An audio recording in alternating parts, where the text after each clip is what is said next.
used to want me. Come on, let it go. Just let it be. Why will you be? Halo Ananda sekalian, berjumpa lagi dalam pembelajaran pendidikan agama Katolik dan budi pekerti untuk SMP. Bagaimana kabar Ananda sekalian di rumah? Pem berharap semuanya Ananda dalam keadaan sehat dan tetap semangat mengikuti PJJ kita dari rumah. Nah, sebelum kita mendalami materi kita hari ini, terlebih dahulu kita ambil sikap hening sejenak, kita berdoa. Dalam nama Bapa dan Putra dan Roh Kudus, amin. Allah yang Maha Baik, kami bersyukur berkat penyertaan-Mu, kami dapat berkumpul di sekolah ini sebagai saudara. Kami mohon bantuan Roh Kudus-Mu untuk membimbing dan mengarahkan kami, supaya kami belajar mengenal diri dengan segala keunikannya, sehingga kelak kami mampu menempatkan diri secara benar dalam pergaulan dengan semua teman kami di sekolah ini, dan juga dengan sesama di sekitar kami.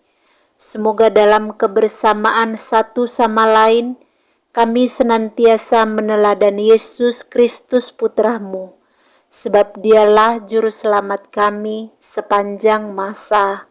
Amin. Dalam nama Bapa dan Putra dan Roh Kudus. Amin.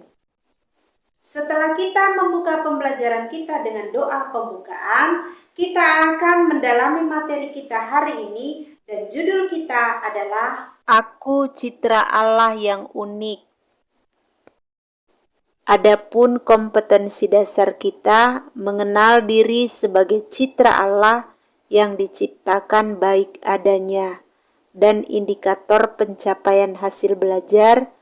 Setelah selesai melakukan pembelajaran, diharapkan siswa mampu menginventarisasi ciri-ciri yang menjadikan seseorang disebut unik, menjelaskan sikap-sikap yang muncul dalam menghadapi keunikan beserta dampaknya pada tindakan, menjelaskan makna manusia sebagai citra Allah berdasarkan Kejadian 1 ayat 26 sampai dengan 28, dan memperhatikan satu kebiasaan untuk mewujudkan penerimaan akan keunikan dirinya. Masalah yang sering dihadapi remaja saat mereka memasuki peralihan dari masa anak-anak menuju masa remaja awal adalah krisis identitas. Krisis identitas itu ditandai dengan munculnya pertanyaan, siapakah aku ini? Maka pertanyaan ini muncul karena didorong oleh kesadaran adanya berbagai perubahan dalam dirinya, baik lingkungan yang dihadapinya, sikap orang lain terhadap dirinya, maupun perubahan fisik dan psikis atau kejiwaan yang terjadi pada dirinya. Krisis identitas ini akan terlampaui dengan baik dan mereka dapat memasuki masa remaja dengan wajar bila mereka mampu menemukan jawaban atas pertanyaan mendasar tersebut. Karena itu mereka membutuhkan keyakinan diri dan jawaban yang pasti. Sebab bila mereka tidak mampu menemukan jawaban atas pertanyaan tersebut, dapat berdampak sikap dan perilaku yang negatif. Kita akan melihat bagian pertama, mengenal keunikan diri. Ada ungkapan yang mengatakan orang yang tidak mengenal dirinya tidak mungkin mengenal Allah. Ananda sekalian, pejamkanlah sejenak matamu. Bayangkanlah saat ini di hadapanmu Yesus datang dan menyerahkan bingkisan yang indah kepadamu. Yesus memberikan kado yang sangat istimewa untukmu. Kemudian terimalah kado tersebut. Perhatikanlah kado yang diberikan oleh Yesus untukmu. Kado itu terdiri dari 4 lapisan. Kado yang lapisan pertama berwarna merah. Kemudian kado lapisan yang kedua berwarna kuning. Kado lapisan yang ketiga berwarna putih. Dan kado yang keempat berwarna biru. Kemudian amatilah kado pemberian Yesus untukmu. Lalu perlahan-lahan bukalah kado yang diberikan oleh Yesus. Pertama dari lapisan yang paling atas yang berwarna merah. Perhatikanlah apa isi kado tersebut. Kemudian lapisan yang kedua, perhatikan juga apa isi kado tersebut untukmu. Demikian kado lapisan yang ketiga dan yang keempat. Setelah kamu mendapatkan kado atau hadiah istimewa dari Yesus, perasaan apa yang muncul dalam dirimu? Ananda sekalian, setelah kita mendapatkan hadiah atau kado istimewa dari Yesus dan kita sudah membuka kado tersebut, ternyata setiap lapisan dari kado yang diberikan oleh Yesus tidak sama isinya. Kado yang pertama berbeda dengan kado yang kedua, ketiga, dan yang keempat. Itu berarti isi dari kado setiap orang itu tidak sama. Itu artinya unik. Apa itu unik? Unik adalah lain daripada yang lain. Berbeda satu dengan yang lain. Tidak ada yang persis sama. Tuhan menciptakan tiap-tiap orang berbeda.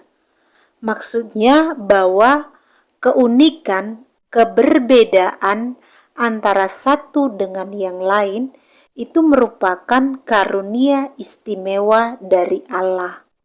Dan keunikan itu merupakan ungkapan kreativitas Allah ketika Allah menciptakan manusia pribadi per pribadi.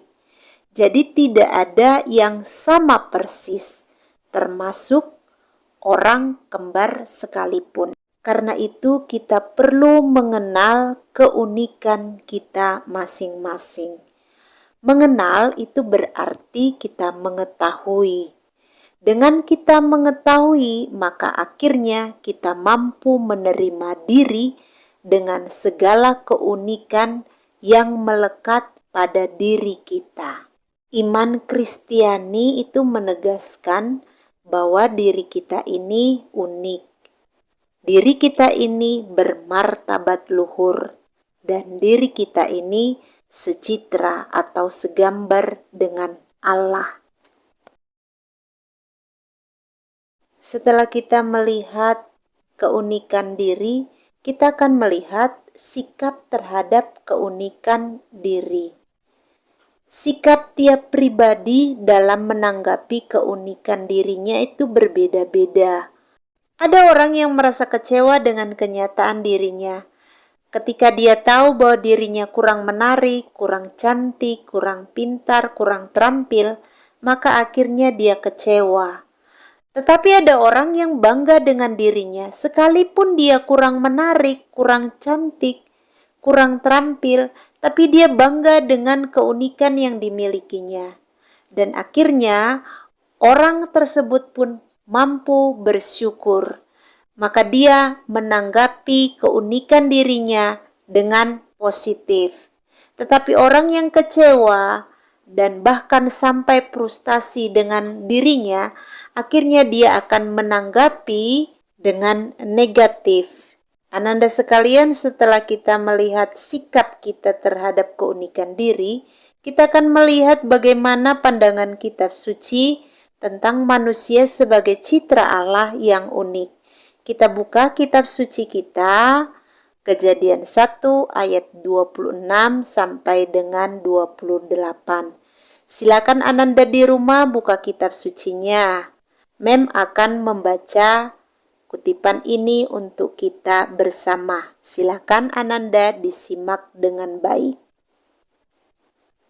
Berfirmanlah Allah, baiklah kita menjadikan manusia menurut gambar dan rupa kita, supaya mereka berkuasa atas ikan-ikan di laut dan burung-burung di udara, dan atas ternak dan atas seluruh bumi, dan atas segala binatang melata yang merayap di bumi.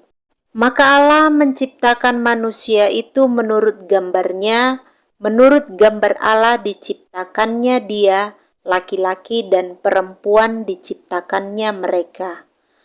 Allah memberkati mereka, lalu Allah berfirman kepada mereka, beranak cuculah dan bertambah banyak, penuhilah bumi dan taklukkanlah itu.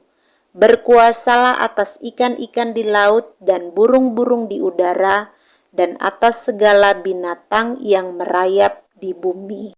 Dari Kejadian 1 ayat 26 sampai dengan 28 itu mau menjelaskan bahwa manusia adalah citra Allah. Manusia itu serupa dan segambar dengan Allah. Karena itu manusia mempunyai relasi istimewa dengan Allah. Sebagai citra Allah, manusia dipanggil untuk mampu memancarkan diri Allah sedemikian rupa, sehingga melalui diri manusia, Allah semakin dikenal dan dirasakan daya penyelamatannya. Kita juga adalah citra Allah. Kita serupa dan segambar dengan Allah. Berarti kita juga dipanggil untuk memancarkan diri Allah itu. Untuk dapat memancarkan diri Allah, kita perlu memahami terlebih dahulu siapa Allah itu. Ananda sekalian, setelah kita mendalami materi kita secara keseluruhan, kita akan membuat rangkuman dari seluruh pembelajaran kita hari ini. Yang pertama, bahwa setiap manusia itu unik. Artinya tidak ada satu orang pun yang mempunyai kesamaan dengan orang lain. Bahkan manusia kembar sekalipun selalu mempunyai perbedaan. Keunikan itu bisa dilihat dalam hal-hal fisik, psikis atau kejiwaan, bakat atau kemampuan, serta pengalaman-pengalaman yang dimilikinya. Yang kedua, keunikan itu merupakan anugerah yang menjadikan diri seseorang berbeda dan dapat dikenal dan diperlakukan secara khusus pula. Yang ketiga, dalam menghadapi keunikan sering ditemukan dua sikap. Orang yang bersikap positif akan menerima keunikan itu sebagai anugerah dari Allah. Maka ia akan bangga dengan dirinya yang berbeda dengan orang lain.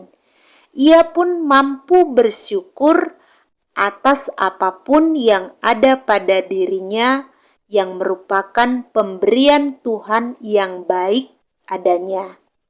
Dengan demikian, maka ia tidak akan minder. Ia tidak berniat menjadi sama seperti orang lain. Bahkan, ia tidak akan menganggap dirinya tidak berharga. Ia tidak akan melakukan tindakan yang melawan kehendak Tuhan akibat ketidakpuasan terhadap dirinya. Maka hidupnya akan tenang dan mampu bergaul dengan siapa saja. Yang keempat, ada orang yang kurang mampu menerima keunikan dirinya. Maka orang yang demikian akan merasa tidak puas, bahkan dapat melakukan tindakan apapun demi menutupi diri. Misalnya, melakukan operasi plastik. Orang yang demikian sering beranggapan seolah-olah penampilan luar lebih penting. Yang kelima, dalam kisah penciptaan dikatakan bahwa manusia diciptakan sebagai citra Allah. Artinya serupa dan segambar dengan Allah. Kata serupa dan segambar sekaligus mau melukiskan secara tepat bahwa manusia dan Allah itu berbeda. Dalam kitab suci, istilah citra Allah itu hanya dikatakan pada manusia, tidak dikenakan pada ciptaan Tuhan lainnya.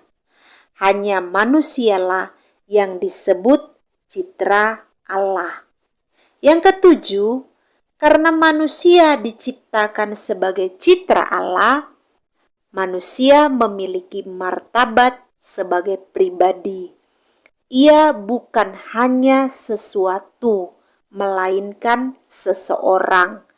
Ia mengenal diri sendiri, menjadi tuan atas diri sendiri, mengabdikan diri dalam kebebasan, dan hidup dalam kebersamaan dengan orang lain, dan dipanggil membangun relasi dengan Allah Sang Penciptanya. Yang kedelapan, sebagai citra Allah, manusia sepantasnya memancarkan diri Allah. Maka kalau Allah Maha Rahim, manusia pun harus penuh pengampunan. Kalau Allah Maha Baik, maka manusia pun harus bermurah hati. Sebagai citranya, Allah melengkapi manusia dengan akal budi, kebebasan, dan hati nurani. Kemampuan-kemampuan dasar itulah yang membedakan antara manusia dan ciptaan Tuhan lainnya. Ia adalah ciptaan Allah yang bermartabat luhur. Ananda sekalian, setelah kita membuat rangkuman secara keseluruhan materi kita hari ini, sekarang kita akan masuk dalam refleksi. Silakan Ananda kembali membaca Kejadian 1 ayat 26 sampai dengan 28. Dalam kutipan tersebut, gantilah setiap kata manusia, mereka, dia, laki-laki, dan perempuan menjadi namamu. Dan sebagai aksi, silakan Ananda mendoakan Mazmur 8 ayat 2 sampai dengan 10 setiap kali Ananda beristirahat ataupun tidur malam. Ananda sekalian, untuk lebih memahami materi kita hari ini, silakan Ananda kerjakan tugas mandiri yang sudah tersedia. Isilah kolom-kolom yang sudah tersedia. Boleh dibantu oleh anggota keluarga.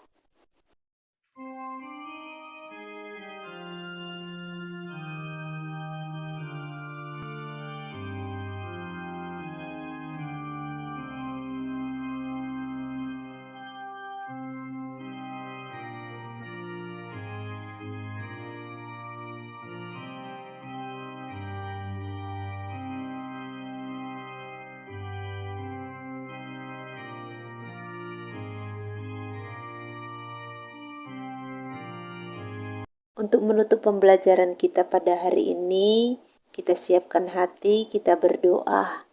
Kita doakan dari Mazmur 8 ayat 2 sampai dengan 10. Manusia hina sebagai makhluk mulia.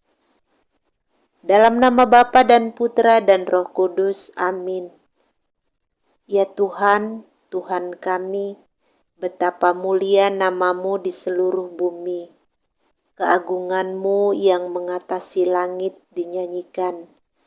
Dari mulut bayi-bayi dan anak-anak yang menyusu, telah Kau letakkan dasar kekuatan karena lawan-Mu, untuk membungkam musuh dan pendendam.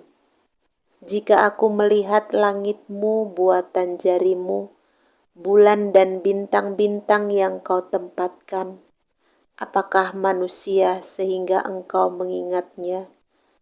Apakah anak manusia sehingga Engkau mengindahkannya? Namun Engkau telah membuatnya hampir sama seperti Allah dan telah memahkotainya dengan kemuliaan dan hormat. Engkau membuat dia berkuasa atas buatan tangan-Mu. Segala-galanya telah Kau letakkan di bawah kakinya. Kambing, domba, dan lembu, sapi sekalian, juga binatang-binatang di padang, burung-burung di udara, dan ikan-ikan di laut, dan apa yang melintasi arus lautan. Ya Tuhan, Tuhan kami, betapa mulia nama-Mu di seluruh bumi. Amin. Dalam nama Bapa dan Putra dan Roh Kudus, amin. Demikian pembelajaran kita pada hari ini. Kita bertemu dalam pembelajaran minggu depan. Selamat belajar. Shalom.